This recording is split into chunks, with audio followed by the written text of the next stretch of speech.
What's up, YouTube? This is Too Raw for TV. All right, so of course we had Game 7 of the 2025 NBA Finals between the Oklahoma City Thunder and the Indiana Pacers. This game was expected to be a slugfest, a game that would go down to the final few seconds. And, you know, it was a very riveting game, but unfortunately for the Indiana Pacers, early in the game, they lost Tyrese Haliburton. Tyrese Haliburton already was suffering from a calf injury, and in other normal circumstances, he would not have played. But due to the fact this was the NBA Finals, there is no tomorrow.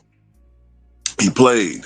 He was not his normal self in Game 6, but didn't matter because the Pacers, with their backs to the wall, were able to dominate the Thunder for most of that game and force this pivotal Game 7. But when you push your body to the limit, as these players often do, and in this situation, you can't blame him for doing it because this was do or die. His body gave, and Tyrese Haliburton apparently suffered a significant lower leg injury. Is being called an Achilles injury. Hopefully, it's not a rupture. Hopefully, it's not as bad as we fear it is, because you don't want to see another player go out with an Achilles rupture. We've already seen two major stars, Dame Lillard for the Bucks, and of course Jason Tatum for the Celtics, during these playoffs, go down with Achilles injuries. Without Tyrese Haliburton, even though TJ McConnell came out and was balling for much of the game offensively, he was pretty much the only pacer to get it going, getting percolating after the departure of Tyrese Haliburton. But their offense just isn't the same. The Pacers didn't have that guy Tyrese pushing that rock with the ball protection that he provides. He has one of the lowest assist turn ratios that we've seen in the history of this league. Without that steady engine pushing this Pacers offense, which can be explosive at times, it got stagnant and they got sloppy. The Pacers committed, I think, 22 turnovers or something like that. And Pascal Siakam didn't get it going. Nobody really got it going offensively.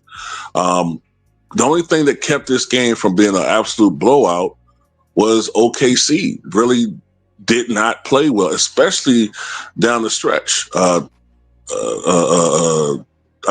Williams kind of got it going, but I forgot his shooting percentage, but it wasn't that great. Shai Gilgeous-Alexander had a horrible game. It was kind of reminiscent of Kobe Bryant in Game 7 of 2010 Finals as far as shooting percentage. But Kobe did other things. So Kobe was playing lockdown defense on Ray Allen. People forget Kobe also grabbed 15 rebounds in that game.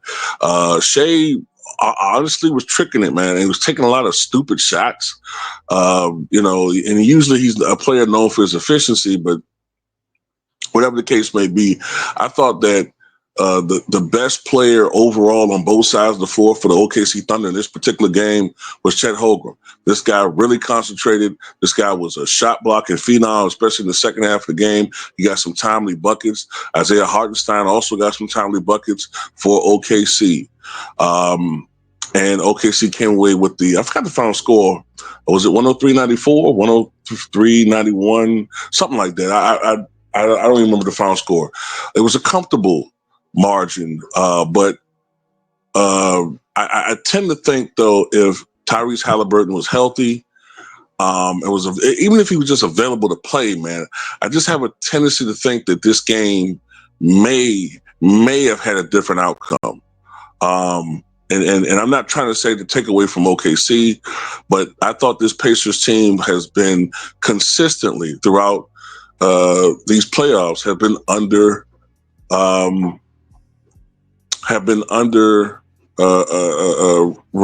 underrated by most fans. Man, they just haven't been giving this team its due, And this Pacer team had no quit in them. They fought all the way to the very end. Salute to them. They have nothing to be ashamed of. Um, but for the Thunder, they won the championship, the first in their OKC era, the second in their franchise history. Of course, they won a championship back in 1979 when they were the Seattle Supersonics. And the future is bright for OKC. They have 105 first-round draft picks over the next 5 seasons, 105 first-round draft picks. So this team is set for a very, very long time. Even though Shai had his troubles offensively, also the Thunder missed a lot of free throws. But Shai wins his first NBA championship. He wins Finals MVP. He becomes the first player in, I believe, 25 years. I believe that's what they were saying. And to think about it, yeah, he's the first player in 25 years to win a regular season MVP, Finals MVP, and an NBA championship. The last guy to do it was Shaquille O'Neal back in 2000, and he's the 4th guy overall to do it. The other 2, I believe, are Michael Jordan, and I think the other one was Kareem Abdul-Jabbar, I think, in 1971, back when he was Lou Alcindor. So salute to the Thunder, man. Great, great season. They won 68 ball games, set all types of records. I think they had the most 20-point victories in a season. I think they're either 1 or number 2 all time as far as point differential in the season. Statistically, I've been saying it from November. I said it back in November, and I was getting all this flack for that. I said that statistically, I was seeing it then, that this Thunder team was doing some special-ish, man. Now, the Cavaliers, they faltered. The Cavaliers at one point in time was playing on that level, but they faltered down the stretch after the All-Star break. But OKC continued playing at that level. And to be honest with you, I think the only thing that's kind of holding back OKC in any way, shape, or form was their youth, was their, them being neophytes when it comes to these types of situations. That's the only thing I think actually hold them back. I wouldn't be surprised if they come back next year if they're healthy. And I don't know if they're going to win 68 ball games because it's going to be a tougher road.